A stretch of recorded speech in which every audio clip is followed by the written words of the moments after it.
বারুইপুরের সূর্যপুরে একটি মেয়ের সঙ্গে শারীরিক লালসা চরিতার্থ করে জানে শেষের ঘটনায় উত্তাল রাজ্য। রাজ্যের প্রাক্তন মুখ্যমন্ত্রী মমতা ব্যানার্জি রবিবার 5ই জুলাই রাতেই নাকি বারুইপুরে যেতে চেয়েছিলেন, কিন্তু অভিযোগ রাতেই কালীঘাটে মমতা ব্যানার্জির বাড়ির সামনে মোতায়েন করা হয় ব্যাপক পুলিশ ও কেন্দ্রীয় বাহিনী।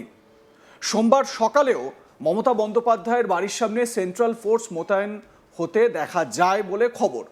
তৃণমূল সুপ্রিমোর কথা, রাজ্যের প্রাক্তন মুখ্যমন্ত্রী মমতা ব্যানার্জির অভিযোগ, তিনি যেটা বলছেন বা তিনি যেটা অভিযোগ করছেন তাকে কার্যত গৃহবন্দী করে রাখা হয়েছে। যদিও সরকারিভাবে তাকে হাউস অ্যারেস্ট বা গৃহবন্দির কথা জানানো হয়নি। তৃণমূলের দাবি, মমতা ব্যানার্জি যাতে বারুইপুরে যেতে না পারেন সেজন্যই তার বাড়ির সামনে অতিরিক্ত পুলিশ ও বাহিনী মোতায়েন করা হয়। এদিকে প্রাক্তন মুখ্যমন্ত্রীর বাড়ির সামনে এভাবে পুলিশ ও কেন্দ্রীয় বাহিনী মোতায়েনের ঘটনা নিয়ে রাজনৈতিক প্রতিহিংসার গন্ধ পাচ্ছেন রাজনৈতিক মহলের একাংশ। প্রাক্তন মুখ্যমন্ত্রী তথা তৃণমূল নেত্রী মমতা ব্যানার্জির বিরোধী নেত্রী হিসেবে অবশ্যই আলাদা গ্রহণযোগ্যতা রয়েছে। 2011-এ ক্ষমতায় আসার আগে বিরোধী নেত্রী হিসেবে তাঁর আন্দোলন সর্বজন বিদিত। এই পরিস্থিতিতে উত্তপ্ত বারুইপুরে মমতা ব্যানার্জি পৌঁছে গেলে অবস্থা আরও জটিল হতে পারে, এই চিন্তাভাবনা থেকেই তাকে যেতে দেওয়া হয়নি।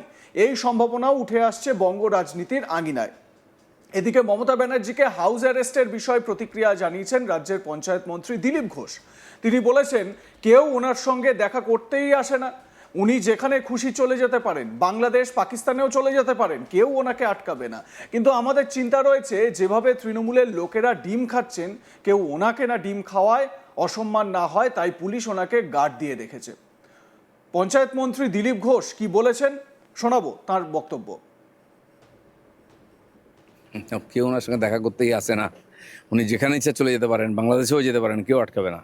মমতা ব্যানার্জিকে কোনো হোমমেস করার দরকার নেই, উনি যেখানে ইচ্ছা যেতে পারেন। বললাম না, পাকিস্তানেও বাংলাদেশেও যেতে পারেন। কিন্তু আমাদের চিন্তা হচ্ছে, যেভাবে টিএমসির নেতারা ডিম খাচ্ছেন, কেউ ওনাকে না ডিম খাওয়ায়, অসম্মান না হয়, সে পুলিশ গার্ড দিয়ে রেখেছে ওনাকে।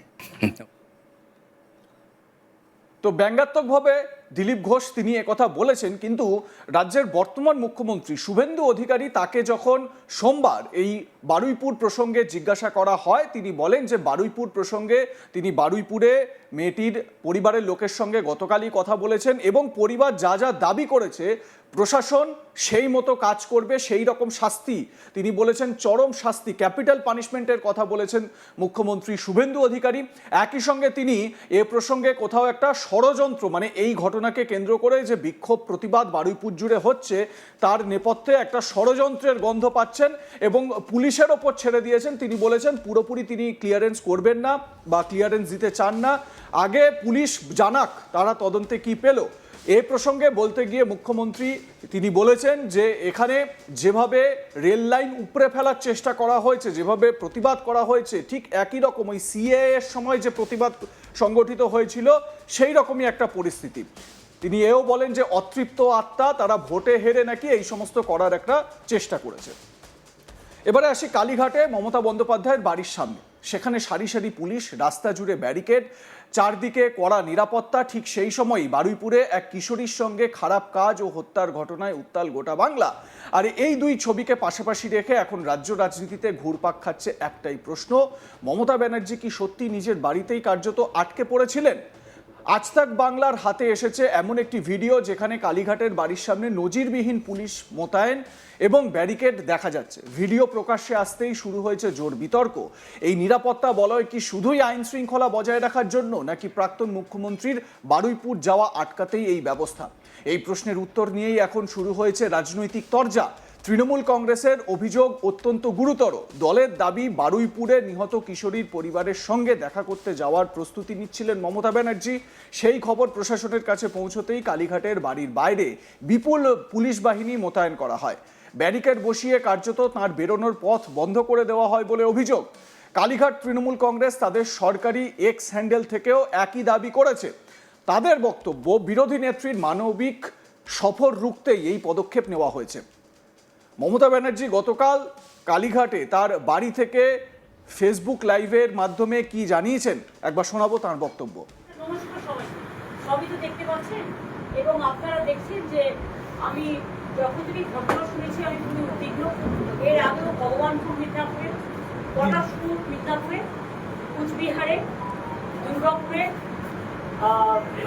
বেহালায়, দিনহাটায়, পানিহাটিতে অনেক জায়গায় অনেক মেয়ে, এবং আজকেও বারুইপুরে যে ঘটনা এক মারাত্মক রূপ নিয়েছে, কারণ মানুষ সহ্য করতে করতে মানুষের ধৈর্যের বাঁধ ভেঙে গেছে, যতটুকু আমি শুনতে পেয়েছি। আর আমি কোনোদিন জীবনে কোনো ক্ষমা করার পছন্দ করি না এবং করিনি। আমি ভেবেছিলাম আমি তাদের পরিবারে একাই যাব এবং গিয়ে তাদের শোকসন্তপ্ত পরিবারের সাথে একটু দেখা করবো, তাদের কথা শুনে আসবো। কিন্তু দেখুন, আমার বাড়ির সামনে থেকে একেবারে সমস্ত রাস্তা মোড়ে মাথা থেকে আমার বাড়ি পর্যন্ত লুটমার ছুটছে এবং পুরোপুরি প্রায় 1000 পুলিশ, সিআরপিএফ থেকে শুরু করে আরো সমস্ত পুলিশ, ছেলে পুলিশ, মেয়ে পুলিশ, গুন্ডা দমন পুলিশ, ডাকাত দমন পুলিশ, সবাই মিলে সেখানে জমায়েত হয়েছে। কি না তো আমাদের নাকি নজরবন্দি করে রাখা হয়েছে, আমি শুনছি হাউস অ্যারেস্ট করা হয়েছে, মুখে না বললেও এটা তো সেটাই প্রমাণ হয়। এমন কি ঘটলো যে আমার বাড়ির সামনে লুটপাট করতে হচ্ছে? এখানে তো কোনো 144 নেই। এমন কি ঘটলো যে এখানে সিআরপিএফ থেকে শুরু করে একেবারে আরপিএফ থেকে শুরু করে একেবারে আইবি থেকে শুরু করে এসপি থেকে শুরু করে সিআইডি থেকে শুরু করে নমস্কার সবাই।